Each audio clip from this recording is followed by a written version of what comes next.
Invitée ce matin, c'est Ségolène Royal, ancienne ministre de l'Environnement, ambassadrice des pôles arctiques et antarctiques, alors que le président de la République vient de publier une tribune sur l'Europe.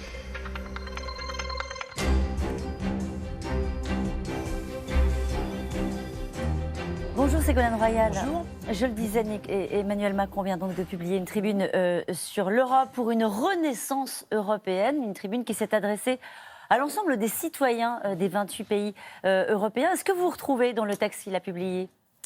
Vous savez que j'avais été en désaccord assez rude avec la taxe carbone qui a déclenché le mouvement des Gilets jaunes et même avec la gestion des Gilets jaunes. C'est pourquoi je peux vous dire aujourd'hui en toute franchise que je trouve ce texte à la fois bienvenu, rassembleur et imaginatif. Bienvenue, ça veut dire quoi, bienvenue ? Bienvenue, ça veut dire que dans le contexte actuel, finalement, la voix d'Emmanuel Macron est la seule aujourd'hui en Europe à reprendre le flambeau du leadership européen à un moment où il y a un vide des idées, à un moment où il y a aussi une angoisse extrêmement forte sur le délitement de l'Europe et sur la montée des nationalismes.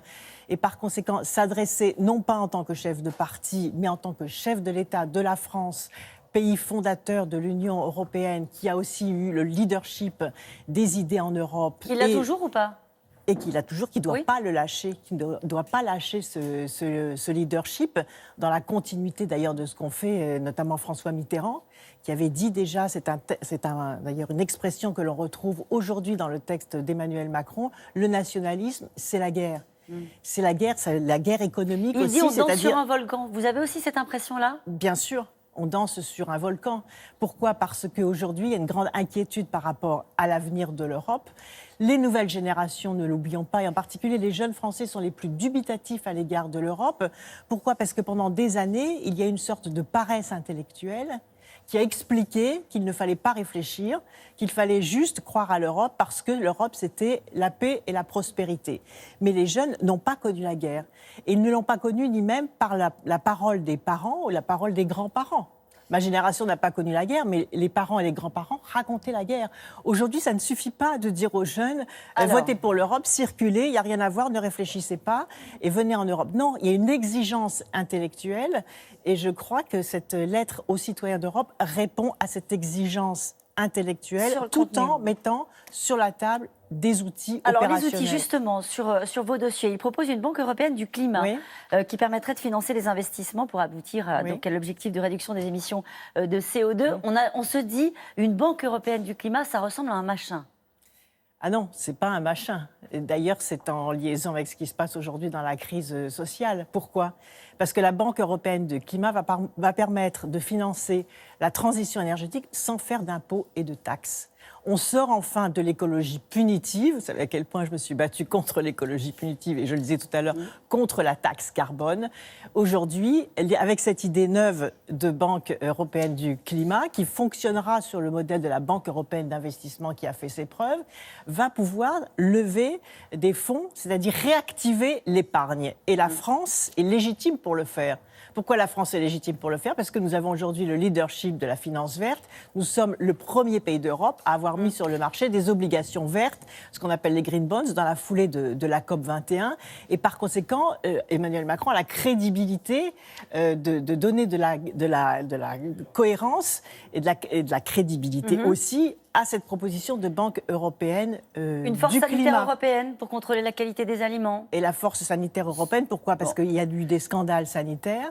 Et vous savez que les normes sanitaires ne sont pas les mêmes d'un pays européen à l'autre. Et les consommateurs français veulent que les normes sanitaires soient alignées vers le haut. Donc on a aussi cette logique d'alignement vers le haut. Et la troisième proposition, c'est l'expertise indépendante. Vous savez que j'ai fait le récit des lobbies. Vous savez que sur le glyphosate, qu'est-ce qu'on a découvert ? Qu'aujourd'hui, la commission d'expertise européenne avait tout simplement recopié un rapport de l'entreprise Monsanto qui met sur le marché le glyphosate.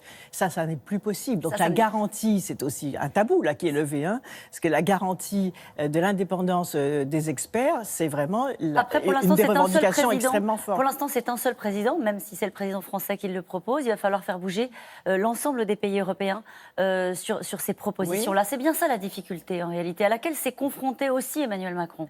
C'est le principe du leadership. Il faut bien des gens qui avancent. C'est le principe du leadership. Si personne ne ramasse le flambeau européen, et d'ailleurs j'observe aujourd'hui que les réactions dans les différents pays européens sont plutôt positives. Et enfin, il y a un élément très important à la fin de cette lettre, c'est le partenariat avec l'Afrique. Je pense que l'Europe sera forte si nous arrivons à construire un partenariat avec l'Afrique, et notamment le transfert des technologies sur les énergies renouvelables. Ça veut dire, Ségolène Royal, que vous allez faire la campagne derrière ce projet? Moi, je ne me situe pas dans la campagne électorale. Là, je me situe, comment dirais-je, en tant que responsable politique, qui peut dire des choses par rapport à ce que j'ai pu faire en tant que présidente de la COP21, qu'on vient de le faire par rapport sur le climat. Moi, je suis une mitterrandiste convaincue, vous le savez, c'est mon itinéraire politique. Ça veut dire que vous vous engagez et je pas dans cette m'inscris campagne dans ce combat européen, en disant ce qu'il peut y avoir de bien, ce qu'il peut y avoir peut-être encore de choses à améliorer, mais ce que j'observe, y compris dans le titre, sur la Renaissance, c'est aussi un concept qui est à la fois dans la continuité et dans la nouveauté. C'est quoi la Renaissance? C'est à la fois une nouvelle naissance, mais dans la tradition de ce qui s'est passé avant. Ça Et la veut dire que Renaissance, vous c'est la serez discrète Renaissance pendant italienne. cette Vous savez ce campagne? que c'est que la Renaissance italienne qui est née à Florence? C'est un autre regard sur le monde. Ça veut C'est dire que le vous serez regard sur le discrète? monde a changé. Ça veut dire que vous serez discrète pendant cette campagne des Européennes. Vous venez de nous expliquer à quel point les heures sombres arrivent. En tout cas, on le disait, on est à un moment de vérité pour l'Europe. Vous nous expliquez que sur vos convictions, sur les sujets qui vous touchent, il y a des avancées notables, significatives, qui ne sont pas anecdotiques. Pourquoi ne pas s'engager derrière ce projet? Mais on verra comment ça peut se passer sur des explications. Vous savez, je fais des tournées là en France beaucoup sur la question écologique, sur la question du féminisme.